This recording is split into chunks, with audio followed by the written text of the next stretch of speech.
Hey everybody, welcome to Death Curse Presents Friday Night Frights, our very first episode. Thank you for joining us. As always, I got my buddies Zigzag and Red Crank. Woo! And believe it or not, I'm actually your host for once, the Colonel. We'll see what kind of shit show this is. So just to fill you in a little bit on what Friday Night Frights is, we're giving your top 5 horror films from a specific year. How do we get that year? We don't fucking know. We just randomly pick one out of the air. Luckily, 1987 pulled up for us.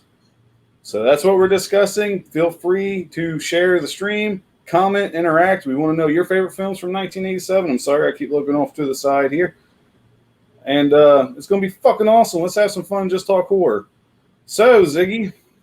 Yes, sir. You motherfucker, you. What the fuck is going on with you motherfuckers? Nothing. I'm just like trying to figure out what the fuck your top 5 from 1987 could be. So why don't you lead it off? Tell us what your number 5 film is. There were a lot of movies that came out in 87. Let's just get right to it, man. There was a lot of good stuff that came out. I mean, and it's funny because it's bookended with like 86 and 88. He also had some monsters come out at that time, but we're in 87. I'm going to start with 87. My number 5 on my personal list for 1987 starts with Joel Schumacher's The Lost Boys. Yes, sir. Ooh. Number 5? Number 5, buddy. This is, that's on your private list. That's why, I bet you're not going to like a lot of my list, actually. We'll see. We'll see. But it's a good vampire movie. Very slick. Probably one of the few Corey Haim movies I actually dig. Corey Feldman, he's cool. What up, Ken? Welcome, brother.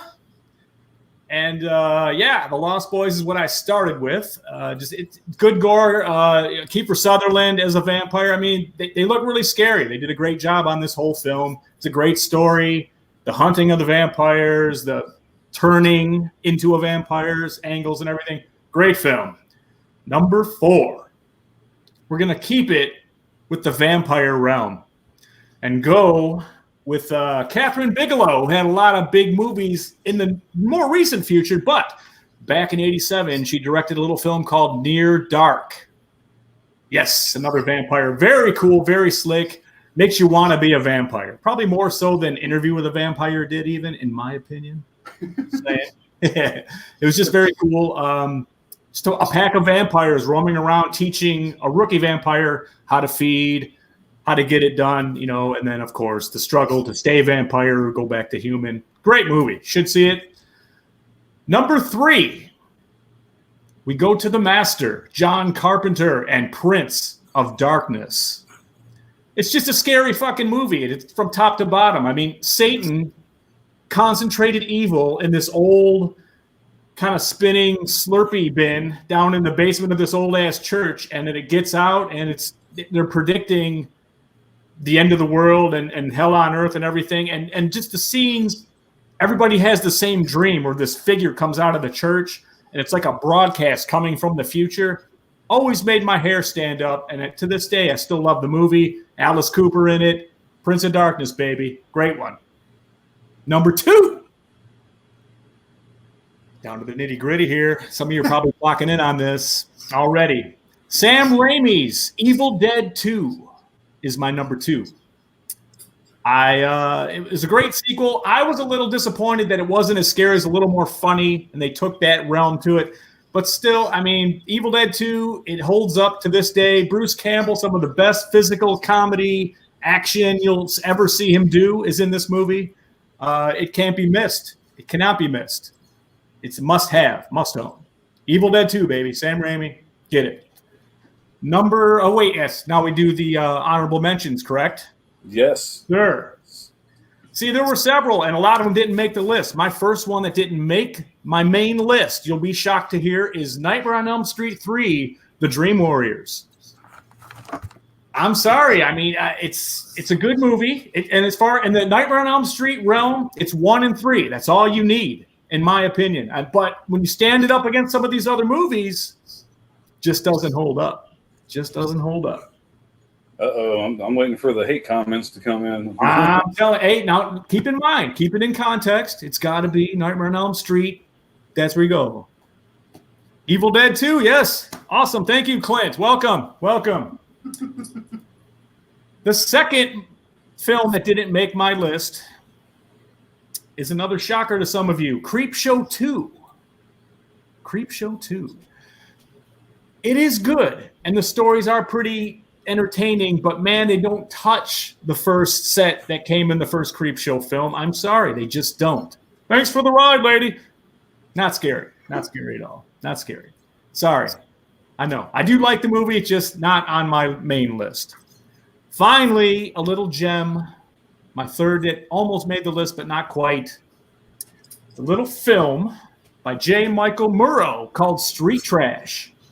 And if you haven't seen it, if you haven't seen this movie, it's kind of a horror spoof comedy. It's just silly. It's a bunch of vagrants in Brooklyn in a junkyard.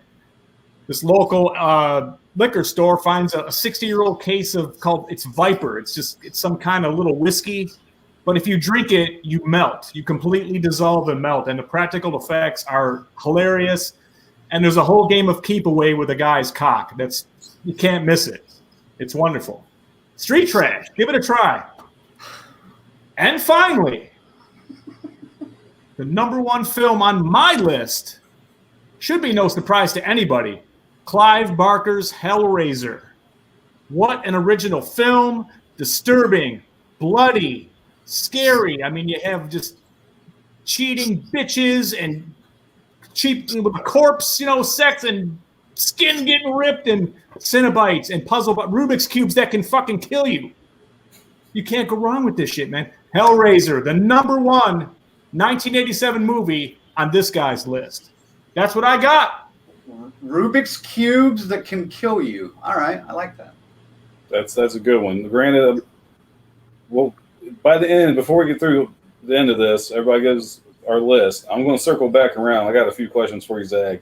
Oh. I'm going to imagine how many questions I'm going to have for Crank. Ray, okay. He popped in the room. What's up, Ray? He says The Blob. Was The Blob 87? That's 88, I think. We'll double check that for you, though, because I think that would have made at least one of our lists for sure. That definitely would have made mine, but I think it's 88. We'll get our research department on that. Yeah. Who's our research department today? All right. I'll get that when you're getting into your list, Crank. Seth, what's up, brother? Prince of Darkness. We'll go back and kind of rehash it again. Don't worry. We'll get to it again. I give it a thumbs up. I definitely can see that as Ziggy's list. Oh, definitely. Yeah, I mean, hell, his T-shirt might give it away. I know what your list is too. I think. Well, maybe 4 of the 5. I think one of them was a curveball for everybody. You wouldn't know. I don't talk about the movie a lot, but it's one of my favorites. Lorena has joined the room. Hello, Lorena. She confirmed. Hello. Indeed, I found it as well. The Blob came out in 1988. That will definitely appear when we do 1988, I'm sure. When we draw the next year out of the old proverbial hat. Thank you. I really wish I could tell you guys how I chose 1987. It just ended up being a huge coincidence by the time you see my list. Trust me. Oh, shit. No, it's not.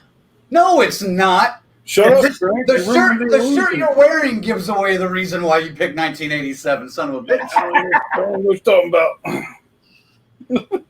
I know your tricks. I gotta give it some love. Yeah, I'm not doing a very good job of hiding shit tonight, am I? Well, speaking of my lack of being able to hide my answers, Crank, let's start with your top 5, man. What you got? All right. Well, hold on. Let's look at some of these comments first. Lorena, hey, welcome to the show. Ken, yes, 1988. Thanks for confirming that. Clint says he'll go with Hellraiser number 1. He says Zag is correct. He said I used to sing that song Dream Warriors back in the day. You used to sing it? Singing might be a generous description of what it was, but it was true. It's true. What's up, Dylan? Welcome. Hello, Brandon. The prognosis is terminal. Yeah, maybe. I hope not. And Lorena again and Dylan. Hey, all right, cool. By the way, before I get into my list, don't forget, follow us on Facebook if you're not already. Most of you probably are because you automatically showed up as soon as we went live. Also, make sure to subscribe to us on YouTube. We've got a brand new episode on there right now that we just dropped yesterday. So if you haven't checked that out, look up Death Curse Society on YouTube and subscribe there. My list for the top 5 horror films of 1987. Okay? I'm going to start with number 5, Hellraiser. Definitely the best film out of the Hellraiser series that I've seen so far. I'll be honest, I haven't seen some of the latest ones just because they seem to have started dragging their feet on the storyline. But I like the first one. I like the second one a lot. And then it kind of gets a little wonky. But Hellraiser, definitely, it was a game changer back then. Clive Barker's story was a game changer. And the fact that now he's doing the same thing that Victor Miller's doing, trying to get his rights back from the studios to be able to maybe do some more with that original story, I'd love to see a Clive Barker updated Hellraiser. Hey, we did hear the HBO thing coming together, so hopefully that's where this is all leading, and it gets wrapped up a little bit fucking quicker than the Cunningham Victor Miller one. Hey, we're going back to 1987, all right? There was not a Friday the 13th movie released that year. No Friday the 13th talk. Just saying. I'm using it as a legal topic of discussion for what we're doing here. Yes. But no, I would like to see Clive Barker get the rights back. Of course, now that he's just started it, it's going to be 5 fucking years, so we won't be able to know anything for a while. But I'd love to see that because I'm really interested in what Don Mancini and that group are going to do with the new Chucky TV series coming out next year on Sci-Fi and USA Network. So that's going to be interesting. Yes, Brandon, it is a line from one of the Hellraisers. You're right. My bad. The Hellraiser fans are in, man. They're in the house. I am barely aware of what's going on, guys. I'll be honest. I didn't know any of this was happening tonight, but I happened to have a night off, and Colonel said, "Hey, you're off tomorrow, Crank, right?" And I was like, "Yeah." Well, we're going to do something. And I was like, tomorrow? Okay. That's when everybody found out we were fucking doing this. That's right. Very true. This is on the fly. So. You never know, man. You could be right there just like that. We're in. Right. Someone's got to be the fucking wild card, baby. Yeah. Leave it to the Colonel. Do I look like someone who cares what God thinks? Very nice. One of the best lines in the entire Hellraiser. Oh, yeah. Franchise, hands down. All right, number 4 on my list. Ziggy, I thought it would be higher on your list, honestly, but Near Dark is my number 4. Like you said, slick, fun, just a crazy vampire ride, and the fact that it takes place in Oklahoma. Well, there you go. I was more leaning to the Lance Henriksen, Bill Paxton. That's what was really good about it. Two of the most iconic and yet eccentric actors of that time period, and it seemed like Bill Paxton just got more and more eccentric as the years went on, which I love it. But yeah. Set in Oklahoma, I like that a lot. I love the idea of just the RVing vampires, too. I mean, and then when Dr. Sleep, the book came out several years ago from Stephen King, which was the sequel to The Shining, it was they were doing that, too. And then the movie this last year did the same thing. And I was like, I see where you got that. But yes, number 4, Near Dark. Number 3, The Evil Dead 2. I have a very strange sense of humor. So even in 1987, at the age of 13, I guess I would have been, that movie made me damn near piss myself laughing. And I didn't have a bladder problem back when I was 13. I didn't get that until I was in my 40s. But wait, TMI, never mind. Yeah, but, no live, right? There's no edits here. Shit. Cut that out, Colonel. I can't. Damn it. But no, Evil Dead 2 was funny, gory, brought Bruce Campbell back. Who couldn't love that? Definitely set our expectations for if there was going to be a rest of the series, which Evil Dead 2 obviously ended in a way that was like, yeah, we're going to get something really strange next. So, yes. Yeah, strange is the correct word for that.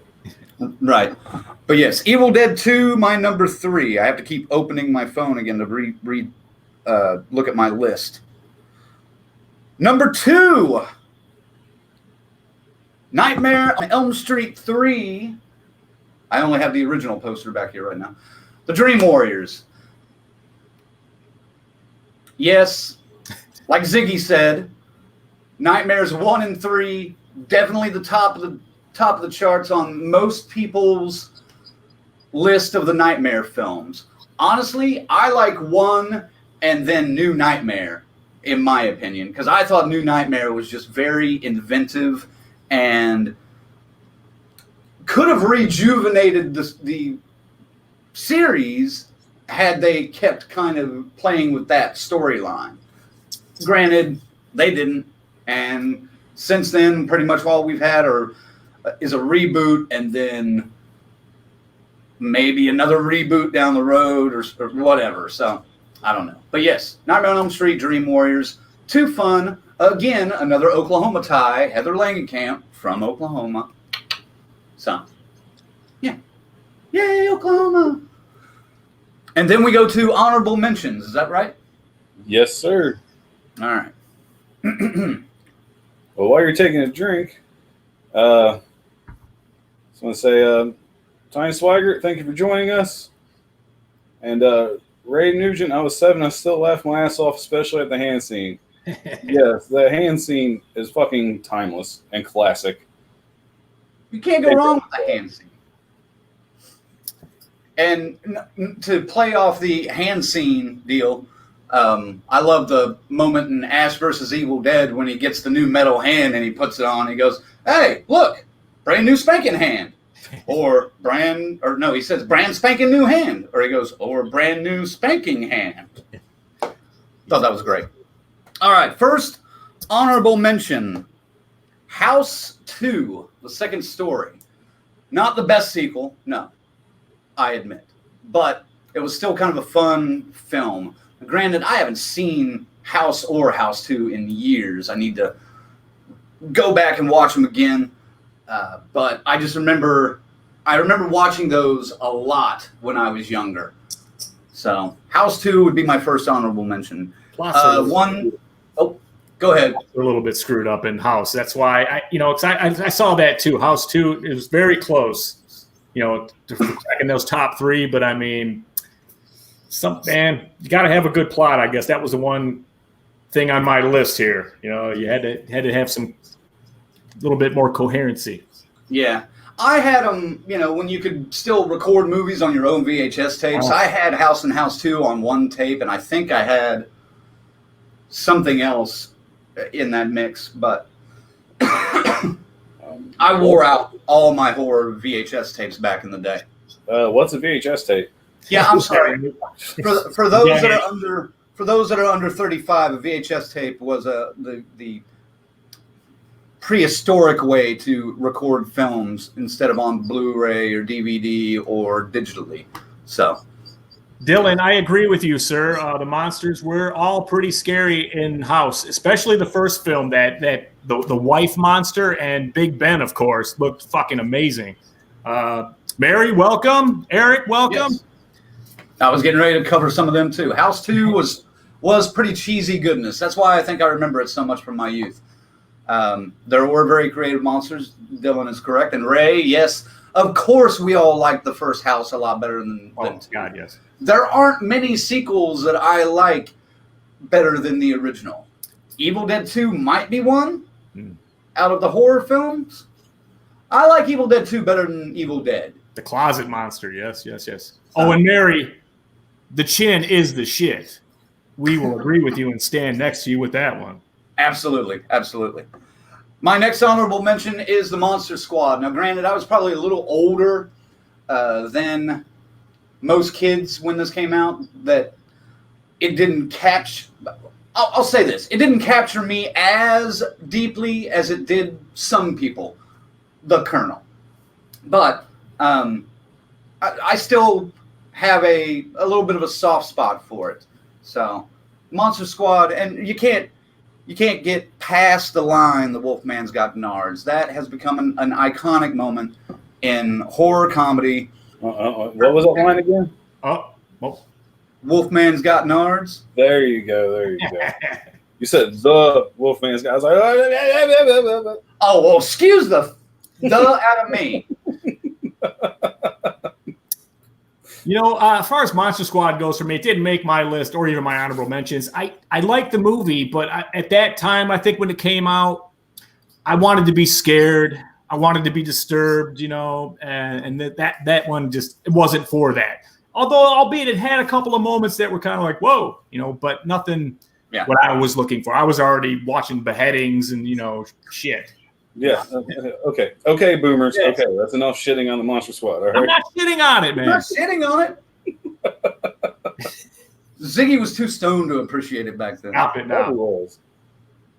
Matt, yes, it is. It is a lot of people's favorites of all time. I get that. Colonel, I believe, is one of those people. And yeah, it is a great movie to watch with your kids. It's a kind of a really good introduction to horror for kids. So, very good. Tanya says Berserker because Vikings rule from Ty. I guess she's relaying messages from somebody. And dude, where did you get that? The fog shirt. Oh, that would be Ziggy. Show that off for a minute. There you go, man. Is that a Fright Rags? I don't think so. I think this is Gutter Garbs, isn't it? Is it Fright?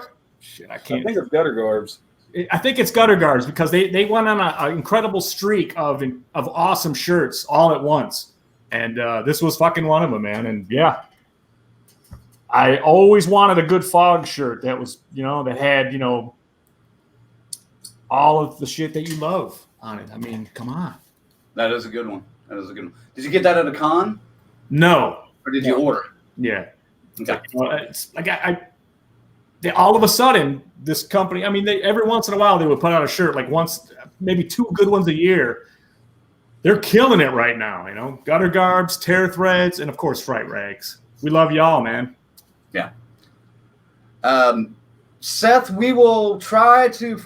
Ziggy, can you maybe find a link to it and reply to him in the comments later on? Yeah, absolutely, man. I'll get you a link. All I got to do is check the tag here when we're done. I'm not going to rip my shirt off on live TV here because it would.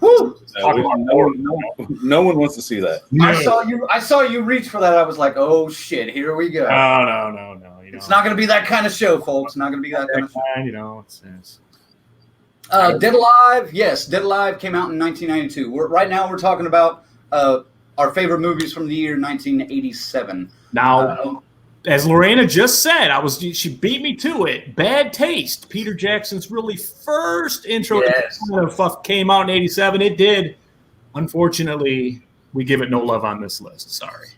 It's not on my list either. But my next honorable mention is Creepshow 2, just because of the fun. I love anthology kind of shows like this and movies. I like the fact that you can get 4 or 5 short stories into one full movie and kind of keep them all together. Oh, good Lord. Okay. Matt, we'll get to your comment here in a second. I didn't realize it was so long when I leaned in to look at it. But yeah, Creepshow 2, too fun. What else is there to say? Creepshow 2. Woo! Honorable mention. All right. Dylan, those shops have some cool face mask designs too. Yes, they do. Bad Taste. Yeah. Didn't make our list. Matt, we agree. I mean, the shirts that some of these places are coming out with now, I mean, if we'd have had this shit 20 years ago, 30 years ago, somebody dropped the ball on it. I know the licensing was a little more looked at more closely back then, so you get away with a lot of shit now these days. But boy, there are some great fucking artists and some great fucking designs coming out, and shit, we love to get it. Yeah, we love the classics too. So Speaking of shirts, if you guys have not yet, make sure to get your own Death Curse Society t-shirt right here. You can order it on through Zigzag, actually. They're only $20, free shipping for sizes small through extra large. Size 2X and up is $25. Hit up Zigzag at paypal.me/zigzagisDCS. Hit him up with $20. Give him your address. Give him the size you want. He'll ship it out to you promptly. Yes. And we have a badass Loomis shirt that unfortunately none of us. No. Hold on a second. He's got it. He's got it. Hold on a second. Someone came prepared. Second, folks. Death has come to your town. Who wouldn't want one of these bad motherfuckers, man? Those are 20 as well. So Yeah. if you're interested, let us know in the comments or hit paypal.me/zigzagisDCS. It helps support the show, helps us do more with what we're trying to do with Death Curse Society. And it lets us know when we see you at a con or a film premiere that you too are DCS. And let me just say, some of the quantities are getting kind of limited here on both designs. So whatever that's worth to you. Huh. Don't sleep. Don't sleep on it like you did. All right, man. Version of Halloween box set. And Zach will never let you know that he missed it. I think we've built Keep in mind, we can't edit this out. enough anticipation to Crank's Oh, yeah. #1 film. I forgot. There's a number one? It was a #1, man. Dude, come on. Come on. A rock and roller like me, 1987, you don't get any better than the fucking Lost Boys, my friends. Shit. That's my jam right there. I can watch that Valentine's Day, Memorial Day, the 4th of July. I don't need it to be Halloween to watch that movie. That's just fun stuff. The two Corys is in it. Woo! You couldn't get better than the two Corys. I am not surprised at all. I just Well, see of course you're not surprised. Crank dancing on the beach with saxophone guy. That's all I see. In Crank's mind, he is the saxophone guy. Come Yeah, on. You know when he gets out of the shower, he's, Well, I still believe. I'm not that ripped, I'll be honest. I'm not that guy was built. He was a brick shit house built up there, you know. I'm not like that. I'm kind of just flat, like, you know. Anthony, yes, welcome. The Lost Boys and a badass soundtrack. Totally agree. I was just getting to the soundtrack. As a karaoke DJ, there's not many horror film songs that are available on karaoke. What the fuck are you doing, Zach? We're not sponsored by my choice of soft drink here. Here's what we do. That's how you're doing that? So they're getting nothing. I guess I could cover it up here. This is, what would we call it? How about Spring Hill Rain? Something like that, yeah. Ridiculous. I mean, that sounds like some shit you get at the dollar store. Stick with it, man. Anyway, as a karaoke DJ, I like singing some horror film soundtrack songs. Cry Little Sister is one that I love doing. Jesus, the In Excess song from that soundtrack, just wonderful. I had that soundtrack. I used to jam that shit in middle school all the damn time. I loved it. And the fact that music and the movie combined together so greatly, I think, is one of the main reasons it's a huge impact on me. Still a Kiefer Sutherland fan. Love most of the actors that are in that. Dee Wallace, great. Blah, blah, blah, blah, blah. I could go on and on and on and on. But I won't, because I don't know how long this is supposed to last. And we haven't even gotten the Colonel's list yet. Got to the Colonel yet, man. What the fuck? Thing. Well, if it makes you feel better, there's no time limit, baby. That's Already right. started at 8, ends at question marks. As long as we're having fun, that's what it's about. Ray, The Gate was awesome, and I struggled with that, as well as The Hidden was another one I wanted to put on the list. But man, I know. I wanted to do The Hidden as at least an honorable mention, but I couldn't. I just couldn't. there's too many to pick from. We're limiting to 5 main ones and 3 alternates. That's it. So Cuts have to be made, my friend. Stephen Dorff in The Gate. Good movie, though. See it. See it. Don't believe it. Kyle MacLachlan in The Hidden. Okay. Well, here it is. Here's Oh the shit! young pups picks, who was only 3 years old in 1987. So I think my list will be fairly interesting here. I'm sure you guys, I'll get a lot of blowback on some of these. I'm fucking old. But I don't have the goggles of nostalgia for most of these picks other than one.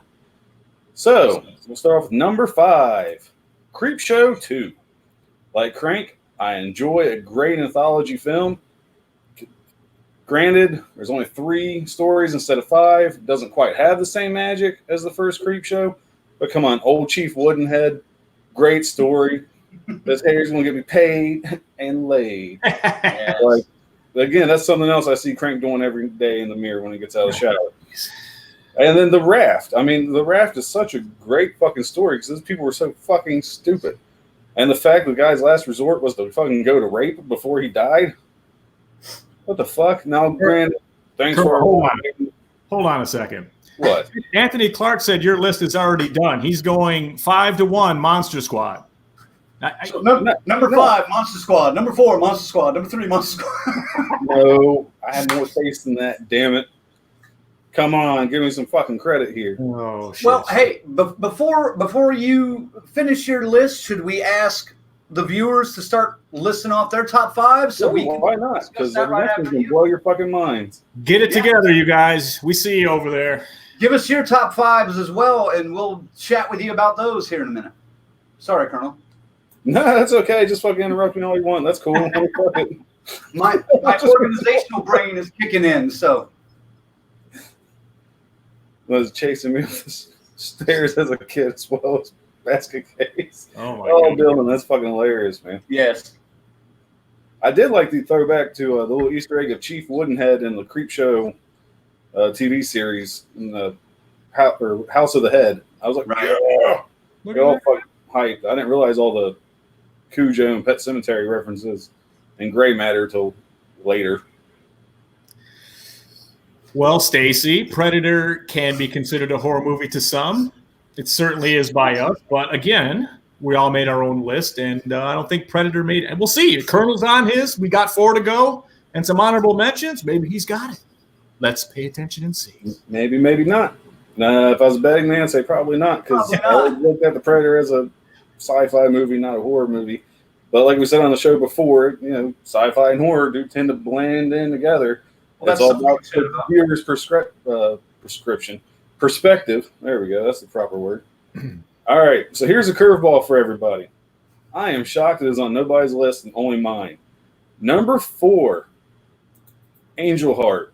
Come on, guys. It's fucking phenomenal. Ooh. There's a deep cut for you. But Robert De Niro played a great fucking devil. He was just playing with him the entire time, man. He was like, oh, it was fucking great.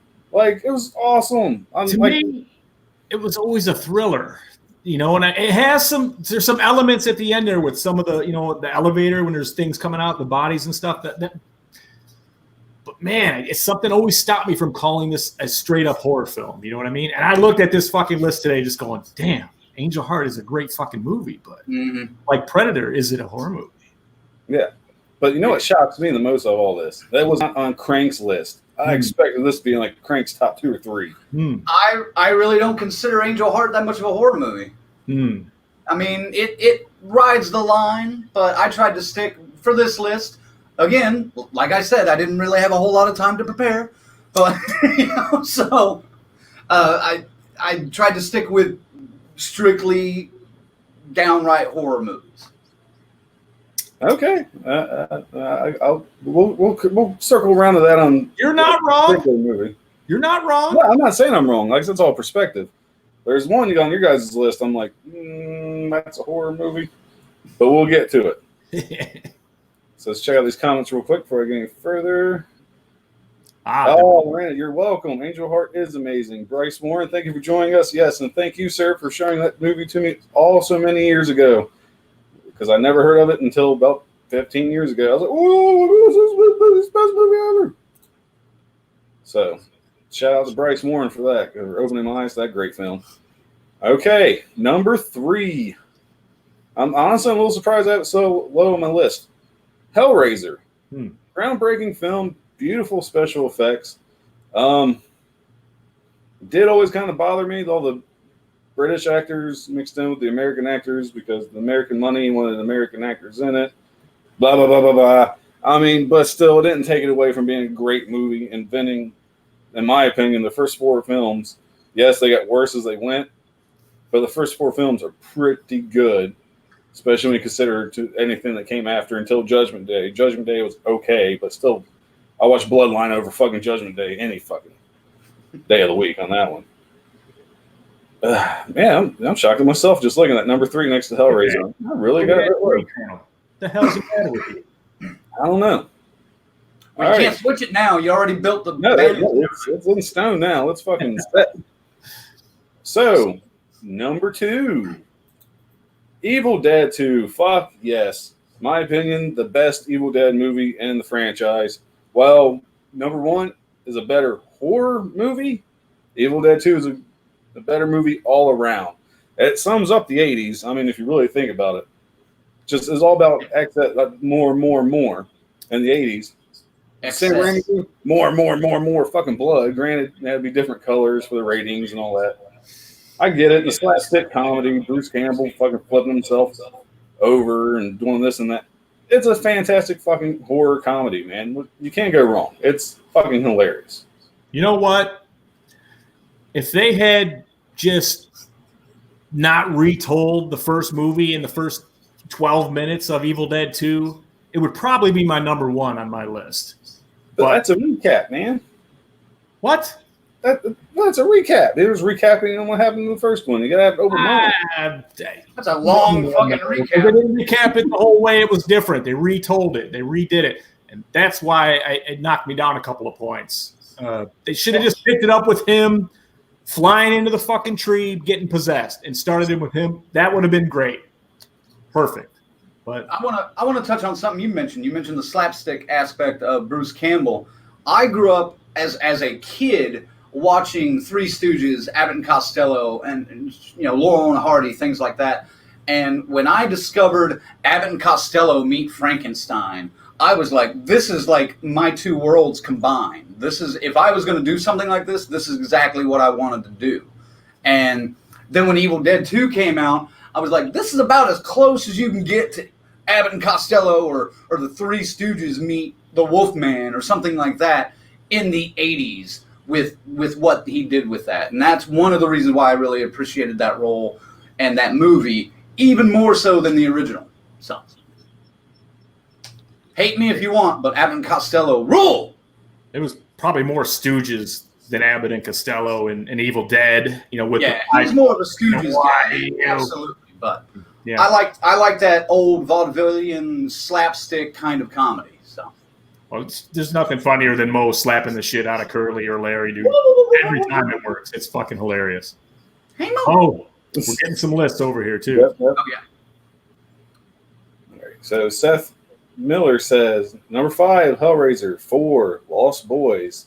3, Dream Warriors. 2, Evil Dead 2. 1, Prince of Darkness. Ooh, baby. You can't argue with that list. See, we can get down, Seth. It's cool, buddy. Prince of Darkness is a scary fucking movie, dude. If you conceptually to execution, that movie works. So I like it. The Video Dead Redneck Zombies. I don't know. I wasn't even 2 in 1987. The Video Dead is, you know what I mean? For one of those, it's almost independent. You know what I mean? It was kind of a, you'd get that at your comic store. That one wasn't at too many video stores. So, right. Well, Stacy, consider this your history lesson for the week, I guess. I don't know, Your fun history lesson with the teachers that are actually fun and don't mind saying fuck from time to time in front of the class. So, well, what the fuck are you talking about, man? I don't fucking know. Shut the fuck up and get back to the fucking show. Yeah. Someone in my fruit cellar, yes. Someone's in my fruit cellar. Someone with a fresh soul. And yes, Mary says a beautiful thing about opinions. That's right. Exactly. They're like assholes. Everyone's got one and they all stink. Except for the Colonels. Smells like fucking cookies and roses. Oh, so anyway. Honorable mentions. Honorable mentions. Number 1, and this, honestly, the older I get, the further down the list it goes, is I just honestly really couldn't think of anything else to put in for an honorable mention. The Lost Boys. Fuck you! I'm sorry. Dude, everything from the fucking Rob Lowe poster in Corey Haim's room. What the fuck? What kind of teenage boys gonna have a poster of Rob Lowe holding his shirt up, leaning up on the beach and shit? That was a little fucking weird. And the vampires, when they look normal, were too fucking pretty. You can tell they kind of led to the creation of fucking Twilight. I get why it's popular. I won't even say it's a bad movie. They were California I think vampires, though. they were more inspiration for the band Vixen than fucking what you said, man. I'm telling you, The Lost Boys equals Twilight. Thank you guys for creating that mess with your fandom. Jesus. Granted, at least they didn't fucking sparkle. And the soundtrack was good. I mean, there's positives to it. Like I said, not a bad movie. I can watch it. It's just not one I'm going to pick out like, ooh, I haven't seen The Lost Boys in 4 months. Let me watch this. It's like, I haven't watched The Lost Boys in about a year and a half, 2 years. I might as well throw it in. Sorry, not sorry. Again, that's what's great about opinions. My opinion does not fucking matter one bit. You're hurting the crank over there. Just I am. Sorry. So I don't want to hurt his. All right, I don't want to hurt his emotions anymore. Let's go. Well, as soon as we get done with this, I'm watching the fucking Lost Boys just to spite you. You should, and you should enjoy every minute of it. Yeah. All right. Second honorable mention: Prince of Darkness. Good film. Like Alice Cooper was great telling on everything. It's a good John Carpenter film, but is it one of John Carpenter's best films? No, it is not. It's one of the best films, 87. Yes, Carpenter's best. Now you got Ziggy over Klimt. Proceed. I will. That's why, like I said, I want to get this list done so we can circle back around and be like, "What the fuck were you thinking?" All right, my final honorable mention: Near Dark. This is just a fucking shade of below being number 5. Okay, I absolutely love Near Dark. Like I said, outlaw fucking vampires. They're not even called fucking vampires. I love that. They don't say that word once in the entire fucking movie.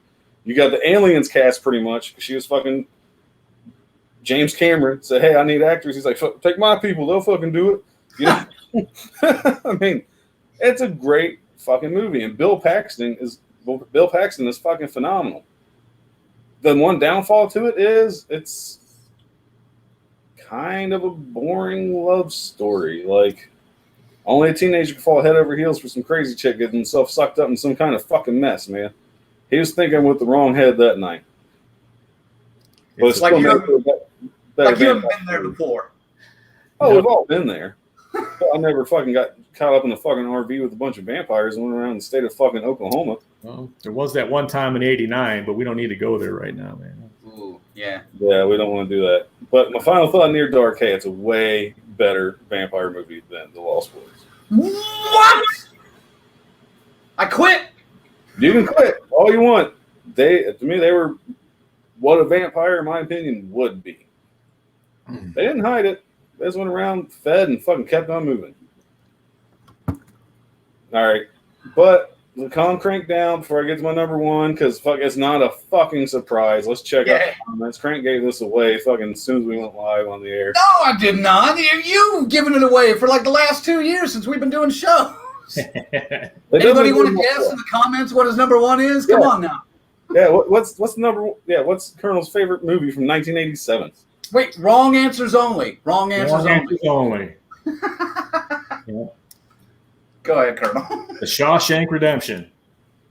That is a good fucking movie, but it wasn't made in 1987. No, of course not. That was much later than that.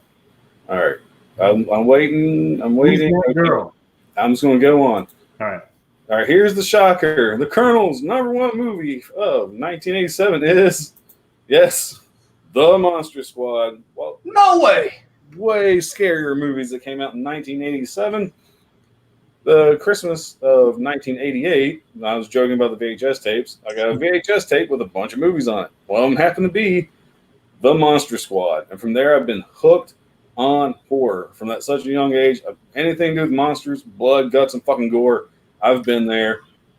It has to be at number one just for sentimental fucking value. I'm sorry. I'll be honest, there are scarier movies in 1987 than the fucking Monster Squad and better ones. Lorena says Beaches. I missed that. Beaches is what she picked for your number one. Oh, Beaches? Her wrong answers only. Beaches was a good movie too. I don't know. Beautiful. Yeah, so obviously my vote for number one doesn't count. We might as well just erase it. We'll get Colonel's top four. But yeah.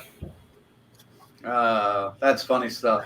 Now, I understand your love for the Monster Squad. I really do. I mean, you're the right age for it, for one thing.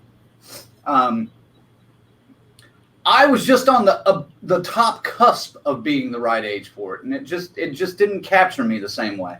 See, that's what I like about this list. We're taking our ages into effect. This isn't saying it's old, young, whatever. Sure. The Monster Squad's my number one because I was at that fucking age group. The Lost Boys is your number one because you was at that age group. We were the target audiences for those movies. Right. Absolutely. So I completely understand it. And most people my age, and even maybe Ziggy's age as well, are going to be Lost Boys fans or Near Dark fans. Like, that's going to be their shit from 1987. Or Hellraiser even, you know. Monster Squad, maybe not so much. Somebody said it was their absolute, like, all-time favorite. I can't remember who it was. Was it Stacy? Yeah. No, I think it was Tanya. Yeah, Tanya, right. Or was it Tanya? Ray Nugent. Bogus!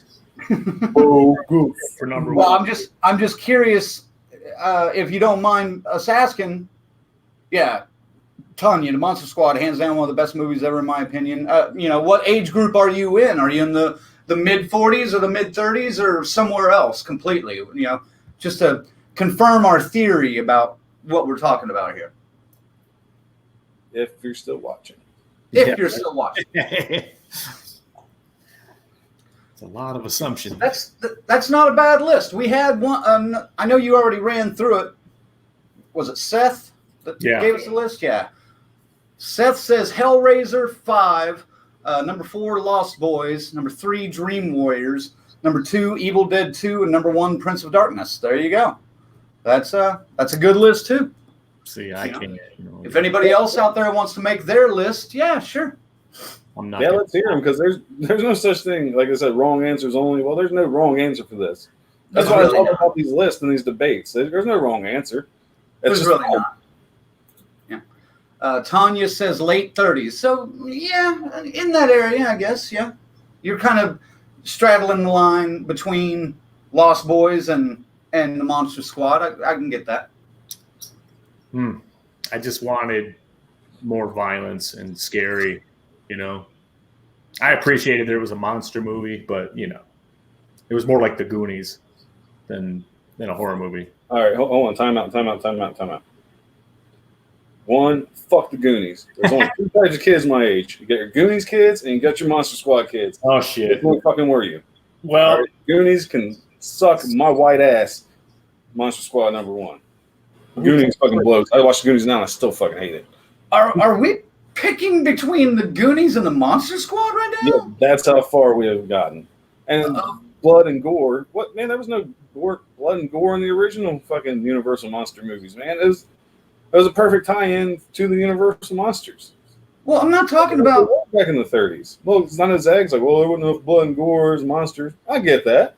that's what my preference was, bro. I mean, okay.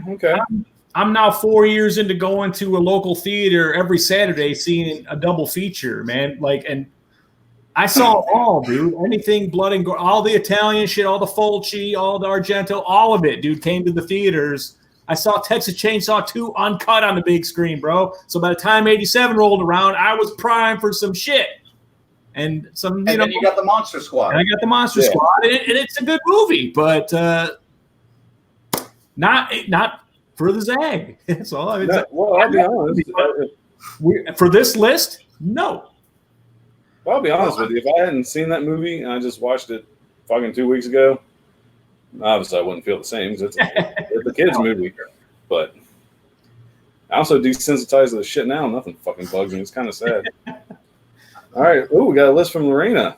Well, hold on. If we are picking between the Monster Squad and the Goonies, I'm a Goonies kid. I'll admit it. Ziggy, where are you at? Yeah, it's a better film, man. It's just, Of course, it's a better film. You got Spielberg. I mean, I get it. Man, Budget, and it's just I don't. It's hard to compare them, but that's what I felt. I felt it was the same formula. I'm going to quit this fucking show. 2 against 1. 2 against 1. Sorry, man. Whatever. All right, Lorena's list. All right, Lorena's list. Number 5, opera. And I know suspense, Buzz Argento. Come on. Yep. Number 4, The Video Dead. 3, Blood Harvest. Go ahead and slam me for that. I do not care. 2, The Gate. 1, Bad Taste. That's not bad. I mean, that is a Lorena. That is definitely a Lorena list. Really okay. And there's nothing wrong with that. We love Lorena. I don't know. Yeah, I don't know her personally. I mean, we know her from the streams, and we know her as the mother of one of our close friends from the show.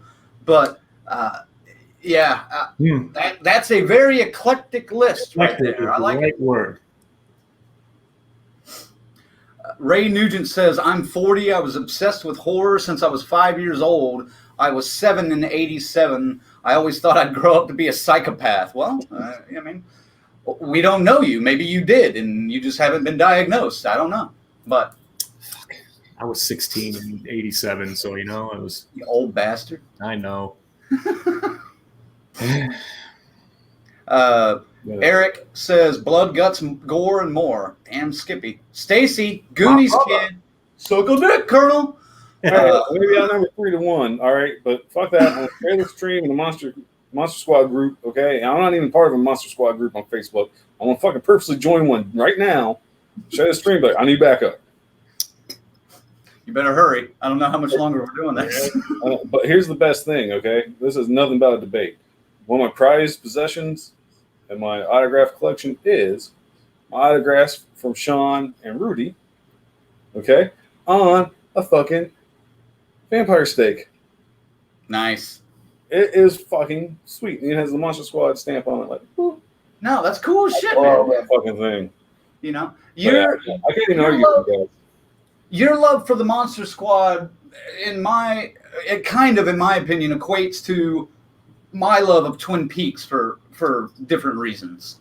Obviously, I was older when Twin Peaks came out, but that show sucked me in so quick and so hard that, I talk about it a lot, and I try to introduce it to many people. You're probably the same way with the Monster Squad, so I get that. Ziggy, do you have a movie or a TV show that you can connect to, like Colonel does Monster Squad, I do Twin Peaks? Too many. It would take too long to get. Let me try to think of something that just really stuck on me. All right. Well, 4 against 1 now, Colonel. Mary says the Goonies, but she does say sorry, Colonel. So it's okay. It's all right. I mean, is it a horror film or any kind of film from that era? That you have to watch if it comes on. I mean, I guess it could be any film. I mean, okay. Then if we're doing that, we can say that I can say there's 2 that really just imprinted on my head, and just I'll defend them to the death. One of them is Escape from New York. The other one is The Warriors. Very nice. We got another list. Dylan says he only really has a top 3. Creepshow 2, number 3. Number 2, Dream Warriors, and number 1, Hellraiser. My girlfriend's mom's favorite horror film is Killing Birds. So cheesy, and it's from '87. I don't know if I've seen that one. I've seen that one, to be honest with you. I'm sure it's come across my VHS system, the VCR, as they were called back then. I'll look for it, though. Yeah. Ray said, no, Ray, I was just messing around.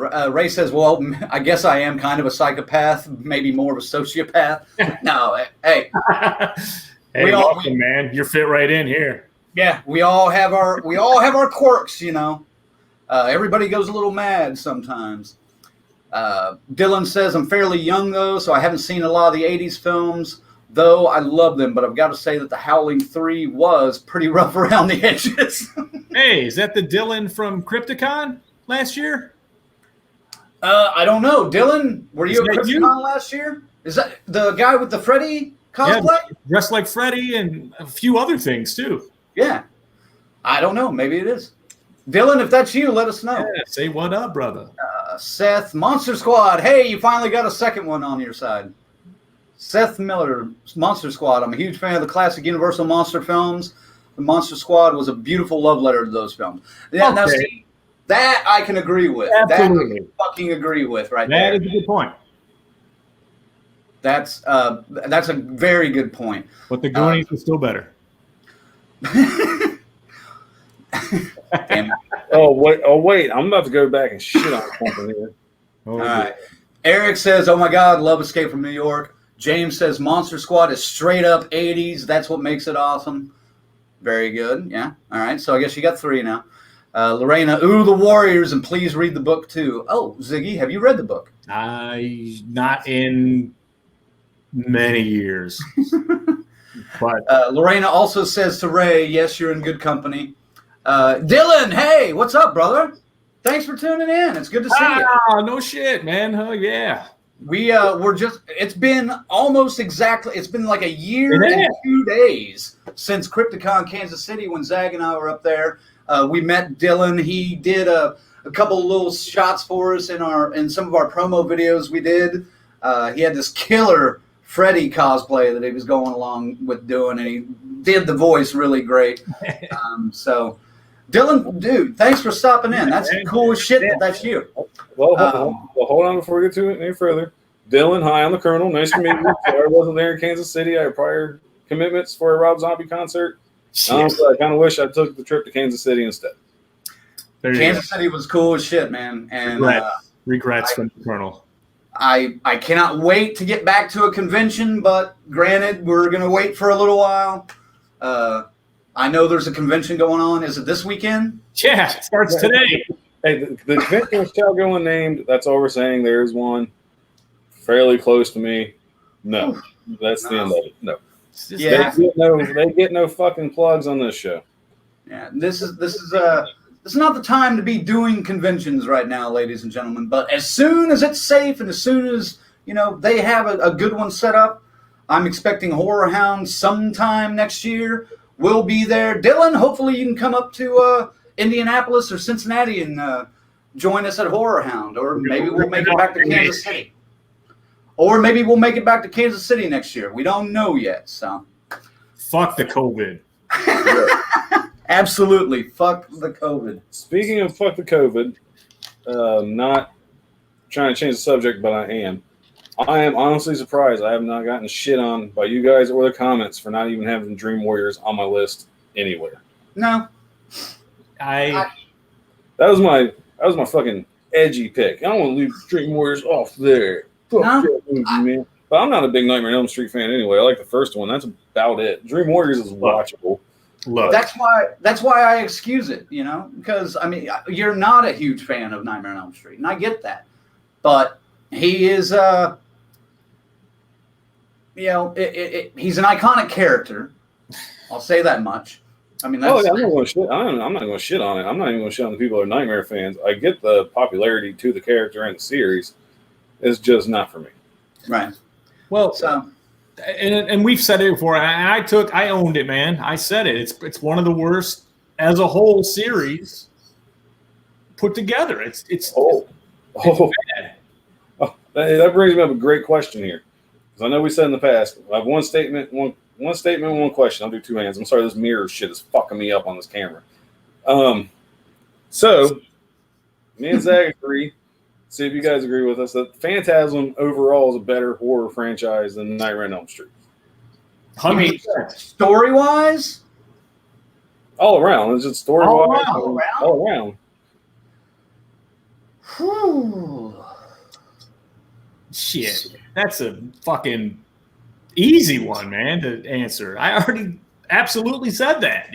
Phantasm was a better, and everyone was all like, yeah, that was a leap. I agreed with you, man. Phantasm is the better horror franchise. Huh? I agree with you. Phantasm was hands down a way better horror franchise. The way they tie together. I've got to watch them all again. It's been a while since I've seen the first one semi recently, and I started to watch the second one and then got interrupted by something I can't remember, and I never got back to watching the rest of them again. But I'd have to watch them all again to see. But whew. As a whole, that's what we say. As a whole, series versus series. I mean, shit, Phantasm could probably give Friday a good run. I know that's, taboo to say, but man, you got to look at, I'm talking stories, the whole enchilada. Damn enchiladas. The storyline is definitely more controlled in the Phantasm universe. Definitely a Nightmare. It's all over the fucking place. But Dylan says Nightmare is definitely a slasher film focused on creative deaths. Not much of a storyline, though. I can't say I've seen the Phantasms, though. Well, check out the Phantasms sometimes. Yeah, they're an older series, but they just put one out, 4 years ago?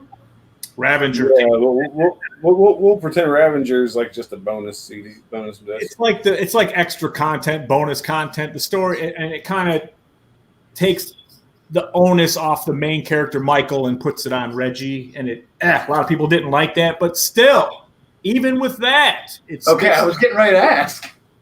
Even with that, the series is still cohesively better than Nightmare on Elm Street for sure. And arguably some of the later Friday the 13th. Well, and it looks like Ray and Eric both agree with you that Phantasm beats Nightmare. That's right. As a whole, yeah. Ray also says he'll take Jason over Freddy any day. No shit. Yes. That is the truth. All right, well, before we get too far, here's the second part. So that statement turned into a great fucking talk. Yeah. Which franchises, how do I want to word this? Because I think there's one I love, one I am indifferent to, but I think they're both terrible franchises. Which ones? I would take your love or any feelings you have towards these two properties and give us a straight answer. Which one was mishandled worse? Nightmare on Elm Street or fucking Halloween? So let's be honest, it's not like there's a ton of fucking great Halloween movies. God damn it! I wasn't supposed to think this hard tonight. We're having fun, man. This is what a bunch of guys do on a Friday night, sit around and talk horror. Before we get into that, and while I'm trying to think of something, Seth says Reggie is the hero of heroes. Yes, there you go. He is, man. Reggie's the fucking shit. Dylan says, I really want to speak on the Friday series, but I'll hold my tongue. Fuck that, Dylan. Let us know. Bullshit. Let us know what you think. Dylan, it will be coming up on another one of these episodes where we rip apart a whole year's worth of horror movies. Well, the year, that shit's out the fucking window now. It's wide open. It's open fucking forum, man. Open forum. Let's do this then. Friday the 13th, Dylan, what is on your mind? Yeah. I expect a comment about a novel long. Right. While we wait for his response, I will comment on the Halloween versus Nightmare on Elm Street debacle. Actually, surprisingly, I will say Nightmare on Elm Street probably had a better story with 4 into 5. That where Halloween started losing their shit from 6 and on. You know what I mean? A lot of those movies were garbage. I'm not even going to acknowledge Rob Zombie's Halloween. We'll save that shit for another day. Okay? Let's stick to the main series and ignore the fact that we just got a reboot to a sequel of a movie 40 years old that's getting another sequel that is Halloween 2 for the 3rd time.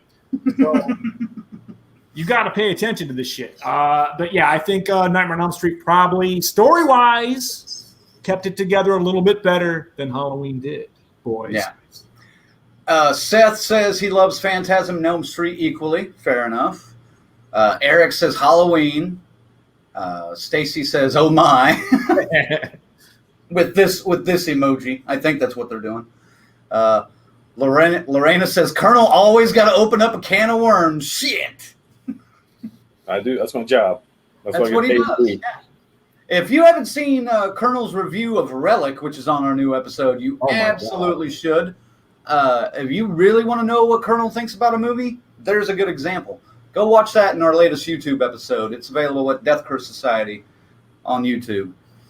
Ray says that's a tough one, or that's tough. I'll take Michael over Freddy, I think. I want to see a Michael versus Jason movie. That would be an interesting one.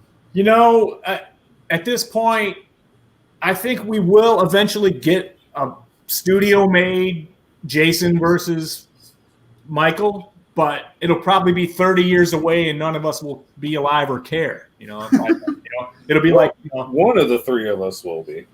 It'll almost be like the Universal movies now. Right. It'll be like, this is stupid, It'll be like the throwbacks. And, there's going to be some kind of Abbott and Costello comedy duo that comes out, like Will Ferrell and his buddies, that face Freddy Krueger or something. It might be something like that that's just completely off the wall and fucking things up. Here's my issue with, we're choosing between Halloween and Nightmare, correct? Well, yeah, which is the better series as far as stories, and that's kind of what goes into it. Besides, who kept it better? Okay, hold on. I'm trying to work this out in my head, and you guys are gonna kind of witness my thought process here a little bit. I know, scary. Whew. If you think you're a psychopath, get ready, because this might fuck you up a little bit. Nightmare on Elm Street had at least an attempt to try to tie most of their movies to the previous sequels. Mostly. 2, not so much. 2 kind of fucked things up. But then 3 at least still tied to 1. 4 definitely tied to 3. 5 definitely tied to 4. 6 kind of tied to 5. And then New Nightmare just came out of nowhere and was like, yeah, whatever. This is the second level of this story. And like I said, I love New Nightmare. I love the meta look of it. I hate that term. It gave me like bile taste in my mouth just saying it, because I hate that term, but I like that kind of filmmaking from time to time. Now, when it comes to Halloween, you have Halloween 1, you have Halloween 2 tied together. Excellent. You have 3, comes from fucking nowhere and has nothing to do with anything. Excellent film, though. Excellent film. Excellent film. Should have been called something else. Go fuck yourself. Then you have Halloween 4, which kind of ties into Halloween 1 and 2. And then you have Halloween 5, which kind of ties into 4. And then you have Halloween 6, which sort of ties into the other a little bit. I don't know why I just turned into that guy for a minute, but I did. Didn't mean to. Then you have, is H2O next? Yes. Okay. Yes. H2O, which just wipes out everything, except for, I assume, 1 and maybe 2? 1 and 2. Yeah. So you have 1 and 2. You have 1, 2, 4, 5, 6. You have 1, 2, 7. You have 1, 2, 7, 8. 8 sucked. Resurrection, correct? Yeah. Fuck that. Fuck that movie altogether. Now you have 2018 Halloween Kills, blah, blah, blah, blah, blah. So, I'm a fan of through lines. I don't care what kind of excuse you have to give to make sequels fit, in some way, shape, or form. Oh, shit, there's Dylan. I'll get to that. I'll look at that in a minute. I'm ready. I see you reading. That's what made me look. Read it. That's good. That gives me a little more time to think about my response to this question. Right. But at least Nightmare tried to have their through line wasn't as bumpy. Their through line had a huge drop and then kind of leveled back out again, and then a spike at the top, in my opinion, with New Nightmare. Halloween looks like you're comparing the graphs of coronavirus cases from the United States and Germany and like the Philippines, and then like the lines are just going all over the fucking place, and you don't know where you're at. You could literally you have 4 or 5 different timelines in the Halloween series. I'm completely lost sometimes. Anyway. All right. Dylan says, oh boy, and this is in regards to Jason. Yes, Friday the 13th. It was like the Spider-Mans. You've got Tobey Maguire, then suddenly a new actor comes in with a new universe, and then another one. I liked part 5, but it was like in a location of its own, with a twisted Tom Jarvis, and then we get to 6, and suddenly Tommy is a brave hero of the lake. Then 7, terrific Tommy is damn near on Jason's level. Then we fall off into what sells. Someone throws a tomato at the drawing board during the Friday meeting and says, yes, do it. Friday just because. No, Friday just became about the, and then it goes on, but I can't read. Friday just became about the. Yeah. Kind of. I can't read the rest of it. Not on this. Shut the door then. Let me see if I can get to it on here. Yeah. What? Yes. Where is it? Come, I can't get to the whole thing. Okay, Friday just became about the dollars and nothing to do with where they were heading. Now, I haven't seen most fan films, but I think a lot of underground folks have done some good work keeping the series going. One of them reveals Jason's father, Elias.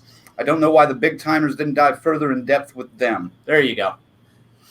That's a great point. And honestly, we've been all over those independent from Friday the 13th films, all of them. Right. We've seen them all. And right.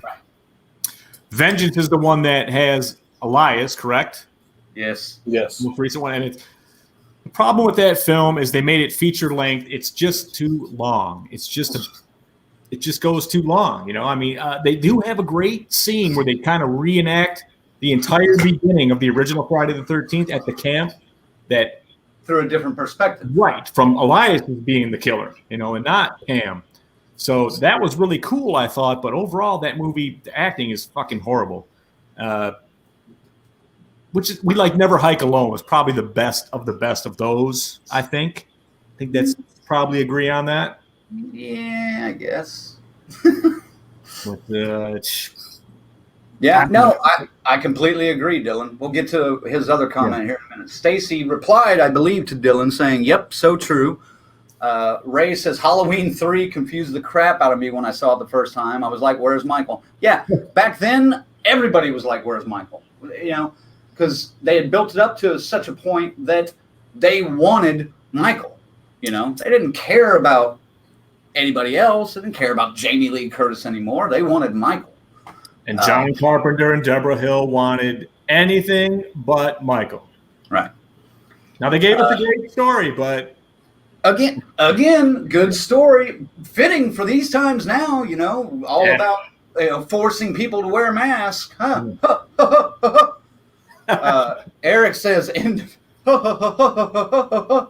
Eric says, in defense of Halloween 3, the movies were not originally supposed to be centered around Mike. That is true. And Carpenter wanted to do more of an anthology series of movies where each Halloween was centered around a different storyline. Season of the Witch, Halloween 3, at that point in time, kind of killed that idea because it did not do well. Well, just people were expecting Michael. You didn't have the internet to go look it up and get a plot synopsis. You didn't have that. You had a newspaper ad that was in black and white, and we've all seen the iconic poster. I mean, it's the sunset with the kids dancing along if the mask's on. Well, and I'll give you another example of how that tie-in kind of failed back in that time frame. Friday the 13th, the series. Remember when that was announced? Everyone was like, fuck yeah, Jason's coming to TV. And then you see the first episode and you're like, where the fuck is Jason? You know? Yeah, the only thing Friday the 13th on that show was the fucking logo. It wasn't even the logo. It was the goddamn, just the title. They redid the entire logo. They used the logo in some of the promo materials before the show came out, but the show, completely different logo and show and everything. Now, granted, I still enjoyed that show back then because it was a reason for me to stay awake late at night on Saturday. Sorry, Colonel. Yes. Well, we'll get to you in a moment, Colonel. I'm just saying I'm with you on that too. But like Halloween 3, that didn't need to be called Friday the 13th. That's just you're just gonna piss off the fan base. Colonel, jump in here. Nightmare, Halloween. All right, thank you. That was a nice little 20-minute break I got. You said you needed to think. Time to clock back in. So anyway, I almost had time to forget what the original question was. All right, so I see your point, Crank. On at least the Nightmare on Elm Street. We see on Friday the 13th now. Nightmare on Elm Street, yes. At least they try to tell a story. It was more about the kills with the story just kind of weaved in, patched in here and there. So after three, it was all about the one-liners and the kills that fit. That was it. Halloween, though, it's like, all right, let me take out Halloween 3. I love the movie. I don't have anything to shit on it. I'm not even saying change the name. Fuck it. But it's not part of the story. Take it out. Woo. Yep. I'm going to go with Rob Zombie's movies. As much as I love the first one, take his 2 out. Woo. I'm even taking 2018's out. Woo. It's fucking gone. I pulled those movies out. Because those are fucking reboots. It's not telling a story. So 1 and 2 are fucking phenomenal. Mm-hmm. 1 obviously being fucking one of the best horror films of all time, in my opinion. Sure. 2 being a good horror film. 4 is probably one of the best thing they could have done after Halloween 3. To me, that picked it up right where it left off on 2. It was fucking great. And then shit from there on out.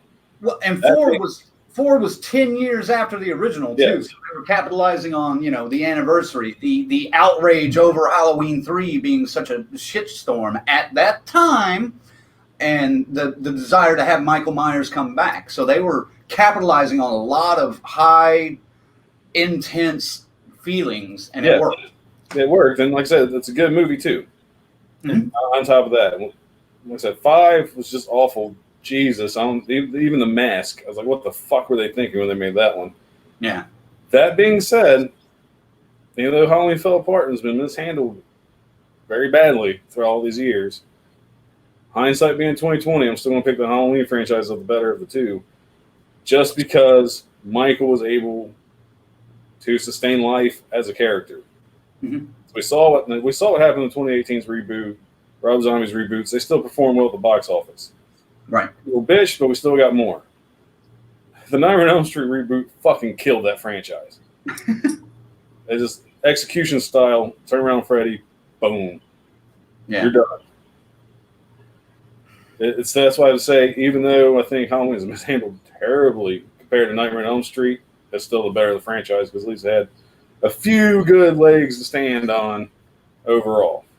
Honestly, I don't think I could pick one over the other because it's such a convoluted, there's not a simple answer to that question. Does that make sense? Yeah, it makes sense. That's the good thing about asking these types of questions. Oh.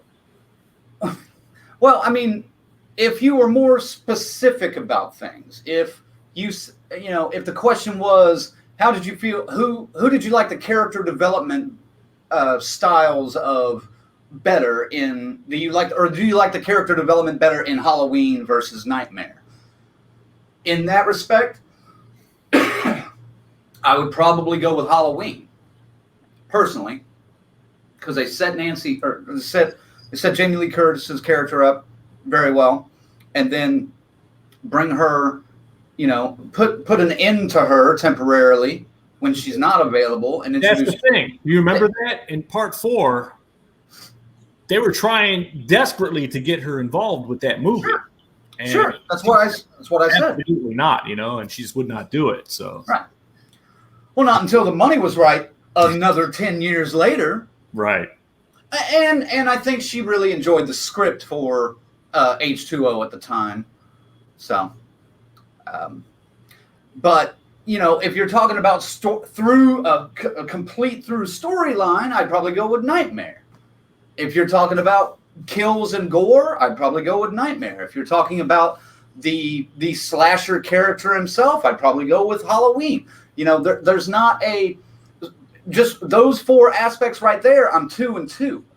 So I can't answer just in general which storyline I prefer. Well, so that's a good thing about leaving it open-ended. You get your in general question or vague question can lead you in so many different paths. That's why I like asking questions like that. It makes people think.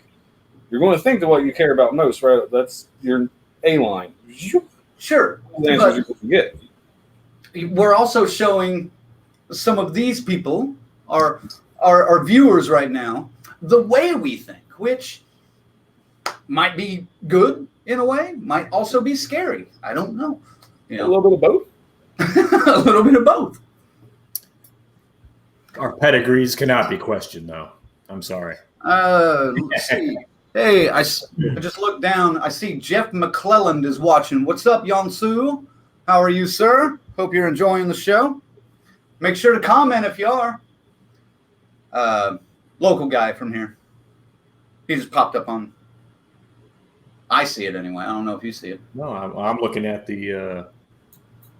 I'm not looking at the Facebook page, so I'm looking at the actual studio page. Ray says Friday the series was upsetting, but I still watched every episode. Exactly. Yeah, that was the thing. It upset everybody, a lot of people, in the respect that there was no Jason, there was no Crystal Lake, there was no ties to the films at all. It was a completely different story. But I thought it was still a pretty decent series for, a syndicated show back in the late 80s. Should have just called it The Possessed Pawn Shop or something and would have been groovy. Or Curious Things. Would have been a good title. Yeah. Base it after the name of the shop. Mm-hmm. But Paramount wanted to capitalize on the money juggernaut of Friday the 13th's title. Well, they still are all these years later. I'll be honest, I bought the entire series just because it said Friday the 13th, and I'm a completionist when it comes to my collection. I knew it was a fucker. It's still wrapped in plastic. But I still need to get that on Blu-ray or DVD, whatever it's available on, because I'd love to have it in my collection as well. I was so jaded that I will never, and I mean never, own that trash and put it anywhere near my Friday the 13th collection. We were just talking last night while we were gaming about the collections that we do have and some titles that we have multiple collections of. Like, all of us have 2 or 3 collections of the Friday the 13th series. We just ordered another one from Scream Factory that's coming out October 13th. Let us know in the comments, did you guys pre-order the multi-major, huge Blu-ray box set from Scream Factory for the Friday the 13th film series? Because we sure did. Man, you're welcome. Yeah, thanks. The Colonel actually convinced both Ziggy and I to go ahead and bite the bullet and pay for it right now. Because he had bought it first, and then he started talking about it. He was like, "Yeah, there's only 500 left." And I was 500 copies left out of 7,000. I was like, "Son of a bitch! I better order it. I'm never gonna have it because I'm not paying $6,000 for it on eBay here in a year. Fuck that." My idea is to sell it on eBay in a year. Yeah, right. Make 3 times the amount of money I got now. Right. I should have bought 2. Listen, man, the Halloween box set had twice as many units available. That one that had everything in there. The kick-ass set, it's got the porch and all that shit. Good luck getting that for less than $400 right now. So yeah, but like we said last night, I'm pretty happy with my $50 Blu-ray box set for Halloween. Yeah. But the Blu-rays I bought, the Paramount 8, as I like to call them, that came out a couple years ago. Yeah. I have no problem replacing these motherfuckers with this box set. Oh, I've got some of these collections that I built in VHS form back in the day. So we'll have like a swap shop horror style. If y'all want a copy of one of the Friday the 13th on DVD, you might want to talk to one of the 3 of us. We're all going to have a few fucking extra copies here. Yeah, we got all kinds of shit. And again, I'll mention it again, but Twin Peaks, I have like 4 different versions, including, I may just go get this here in a minute, a VHS box set of the entire series of Twin Peaks that I have. So, yeah, I've got that. A couple of comments. Jeff, hey, yes, sir. It is good to see you. Thanks for tuning in. Ray says, Terror Vision was awesome. I just got the DVD. Eric says, is it just me or did anyone else pissed that Friday reboot made Jason look like a pissed off pot farmer? No, what pissed me off was the fact that they crammed 4 movies into one. That's what pissed me off. They tried to anyway, unsuccessfully.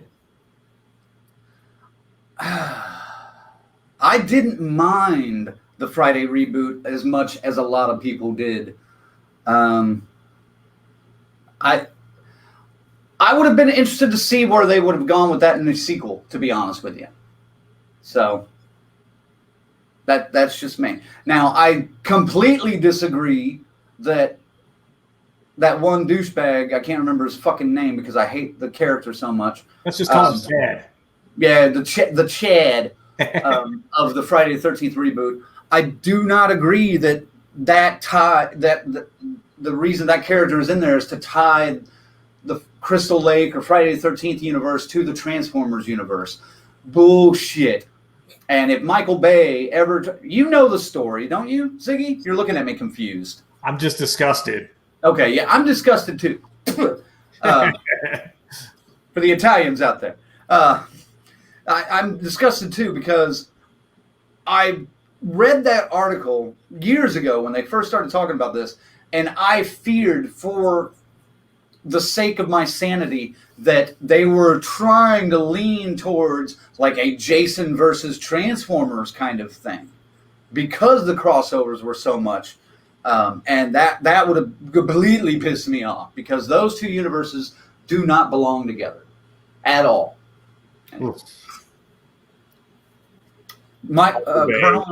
Colonel, were you irritated about the pot farmer Jason in the reboot? To an extent. I mean, I don't want to shun the movie as much as some people, and that's fine. If people hate it, people like it, they love it. I just, the fucking tunnels underground, man. That really irked the shit out of me. Did it? They tried to make it too fucking realistic. Yeah. I mean, I thought Derek Mears played a great fucking Jason. I mean, don't get me wrong, he played a really good Jason. Yeah. Intimidating. He was probably very closest to like Ted White kind of intimidating that I've seen since then. It just wasn't enough to save the movie, though, man. It was and keeping her locked up in the cell. She had to lock it, and that I didn't like. What the fuck, man? Like, Jason's a fucking killing machine. But like, and they stole that idea from Rob Zombie's Halloween. Right. Anybody else fucking notice that when they first seen the shit? Yep. Well, but like Ziggy said, they tried to cram, the original 1 through 4 into a 90-minute movie, and it just didn't work. I actually like, if we're talking about the reboot, I liked the way they encapsulated the story of 1 in almost like a flashback sequence before the title credits, or during the credits, I should say.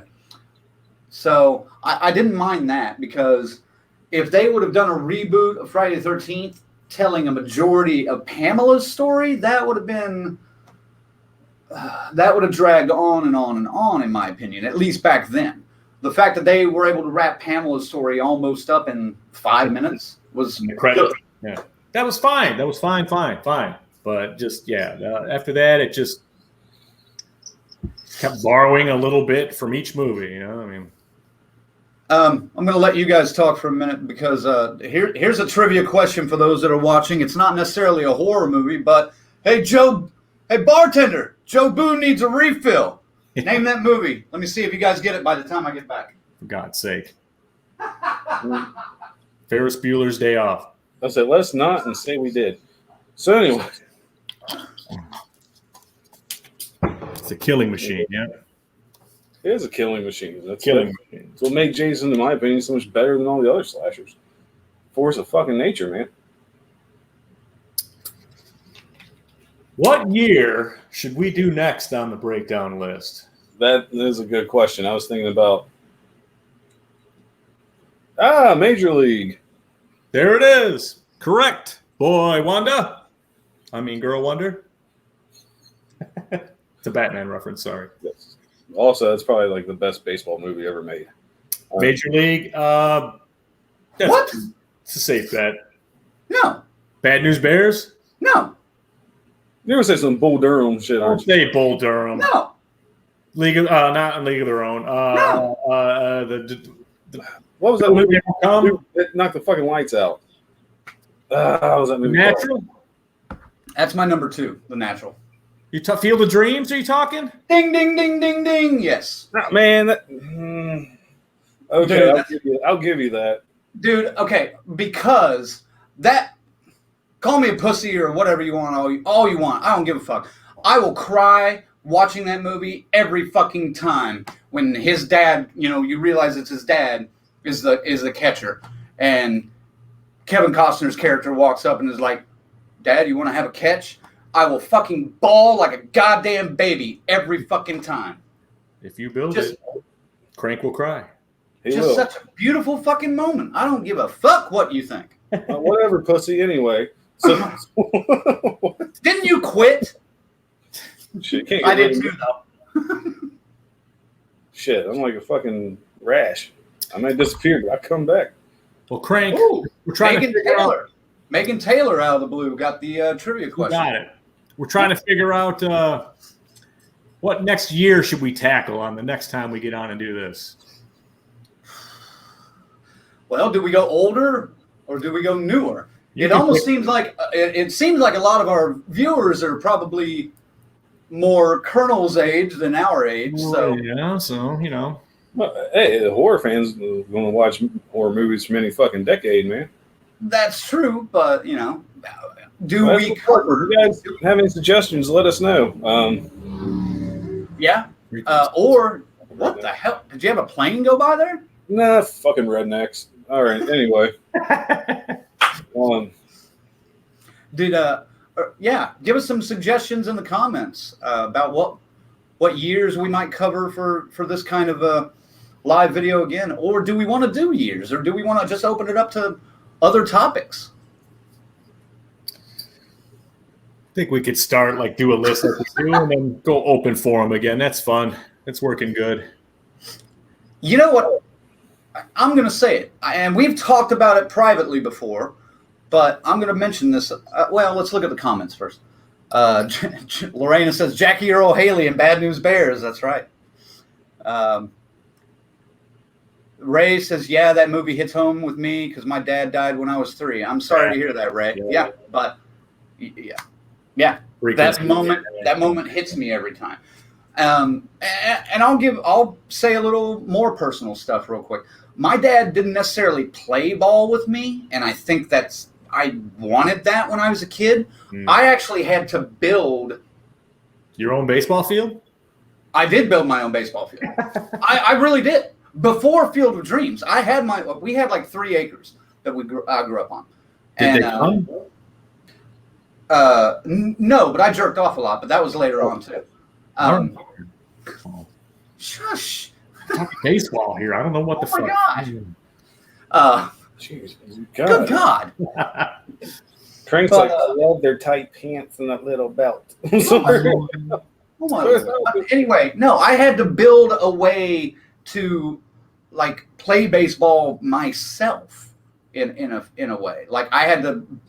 Before there were little pitchback machines, I kind of built one. I rigged up as a kid it was more of a softball throw, but I rigged up a way to kind of crank a bicycle rotor that would crank a ball up in the air towards me that I could hit. I had all these rigs set up so I could play baseball because my dad wouldn't really come out and throw the ball with me. So I think that moment in Field of Dreams when Kevin Costner walks up and says, hey, Dad, you want to have a catch?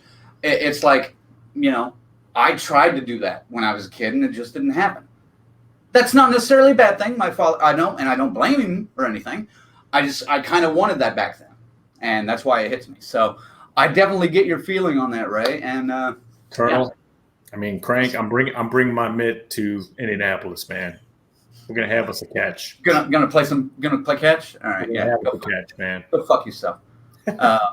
As long as it ends up like the Sandlot where he gets busted in the fucking eye, we gotta throw a T-bone steak on his face. Dude, if you got a T-bone steak to throw on my face, that's fine because I'll cook that bad boy up and eat it later. Frequency, yes, that's another good one in that respect too.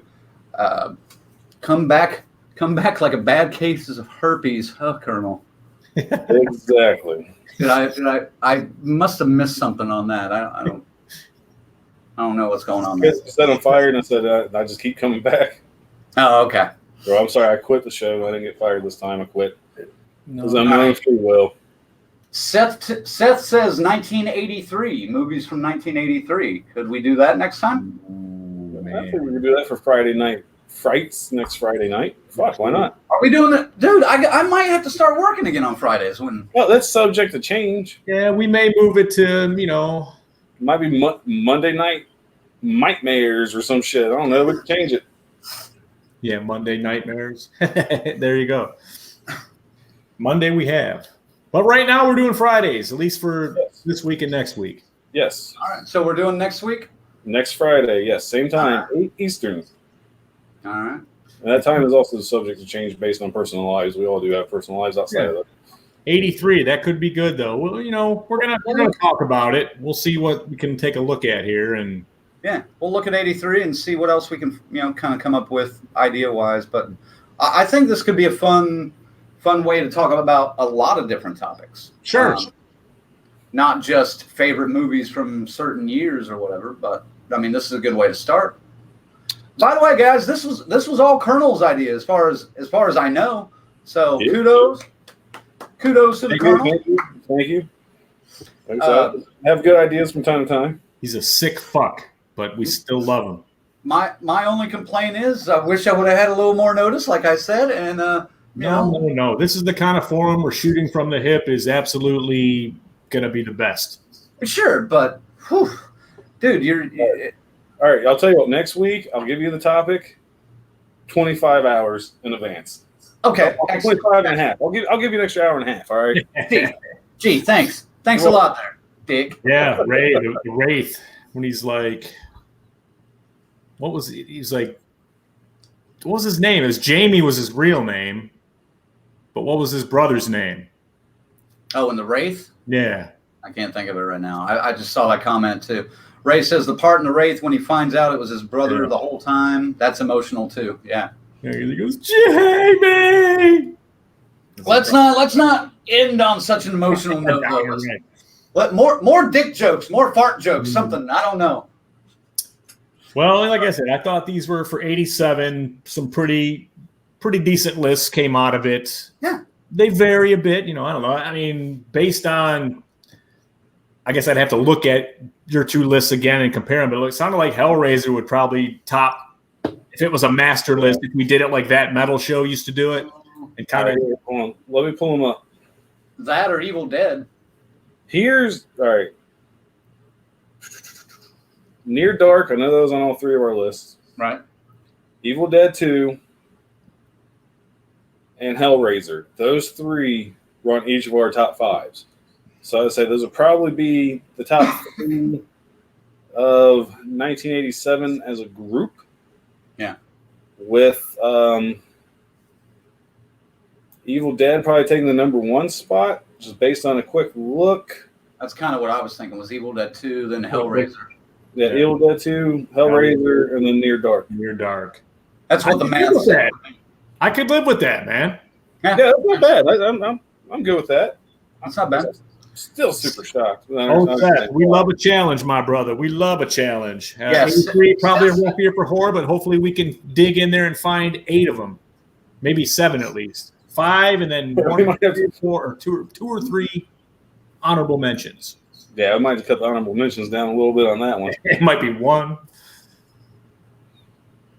I'd get behind that assessment Mary says. Yeah, that's not a bad list for 1987, I think. 3 of them, top 3. I can, definitely. That's 3 good watches right there.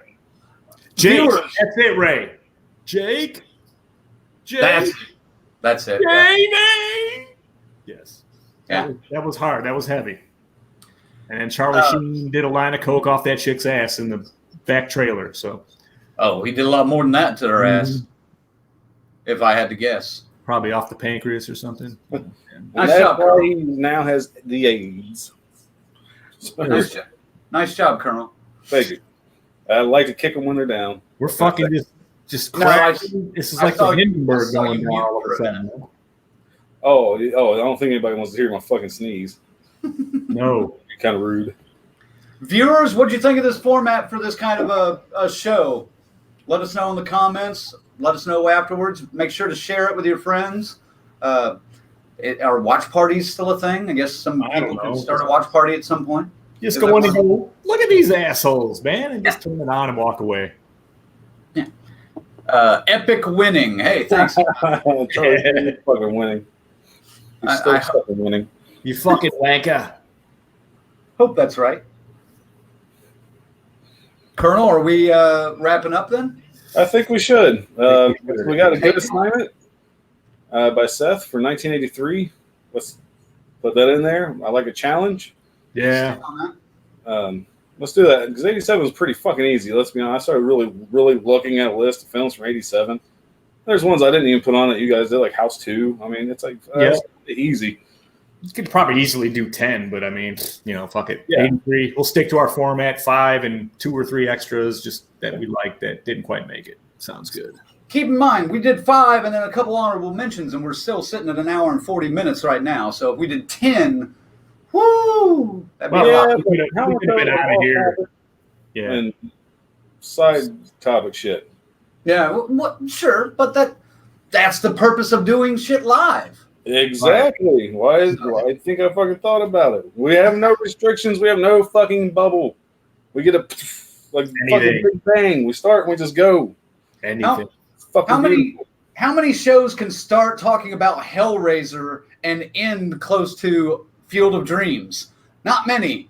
No, and it kind of got a little sad to be honest. Like, Well, no, again, I wasn't trying to be sad. I was just kind of explaining and I get it. it's my It's number cool. 1 baseball movie. I blame Lorena for bringing up Beaches, one of the saddest movies of all fucking time. That's when this thing started sloping, man. Oh, please. I laugh at the beaches every time. I've never fucking seen Beaches. I don't even know what the fuck I'm talking about. Dude, it's awful. Ray says, awesome conversations. I enjoyed it. Lorena says, you guys just keep getting better and better as far as I'm concerned. Well, thank you, Lorena. Thank you, Ray. I retract Jeff. blaming Lorena. Yeah, see what you did? You pissed her off now. Jeff says, I enjoyed it. Mary says, I dug it. It was a great opportunity to see how everyone's opinions varied about something we all enjoy. I disagree, Mary. Oh, I'm sorry. God damn it. Why do you always have to be such a jerk? How many of our viewers are you going to piss off that aren't going to show up next week? Well, Mary's at least one of them. Good job, Zag. You fucking Michigander. Field of Dreams. I'll mention it again before Colonel does a sign off, and Ziggy can maybe do something also here in a second. Please don't forget to follow us on social media: Facebook, Twitter, Instagram. Subscribe to us on YouTube at Death Curse Society. You'll find a channel with our logo on it. It's pretty easy to find. And then also don't forget to check out our website, deathcursesociety.com. No, I gotta watch out for the fucking logo, Zag. I told you this before we got started. That fucking thing is sharp, man. Look at this thing. Because I cut it with fucking safety, the little fucking Jeez, man. squiggly like this. Using fucking art class, but I shaved them up to fucking cut people. Fucking I ear. told Man. you ahead of time. God damn it, dude. You're like a fucking child. Like Brundlefly, man. My fucking ear's about to fall off over here. Fuck, dude. Can't do anything. All right, well, we're just going to fucking end it because I need some stitches. I need some fucking stitches, all right? You and your fucking jagged logo, I got to go now. Got to end the show. Thank the Colonel for ruining everything. have fun the fucking yard. Wear your mask. Well, Couple more comments on there. No, wait, a couple more comments. I'm sorry. Megan Taylor, this is just straight despite your hatred for Halloween. Now, we necessarily didn't hate Halloween. Trust me, I think all of us hate Nightmare on Elm Street more. So I can see that. You got it? Now remember, we just talked about storylines and plot lines and everything. We, overall, I love the shows. these are our lifeblood. We love all of it, But man, we're gonna definitely critique it when it goes awry, right? There's a topic, maybe not for next week, but maybe a topic for the future. Bad horror movies that we just fucking love for some reason. You could get down with that one for sure, man. That's good. Good There's stuff. something. And much love to everybody. No hate. Love yous. Yes. Now, Zach, cover up your disgusting, disfigured fucking ear. It's making me sick. Thanks for joining us for Friday Night Frights, people. We had a blast. Next week, 8 p.m. Eastern, same time. Top 5 from 1983. Woo-hoo. I accept a good challenge. Till then, Zigzag, Red Crank, I'm not even fucking pointing at him, and the Colonel, DCS out. Woo! What?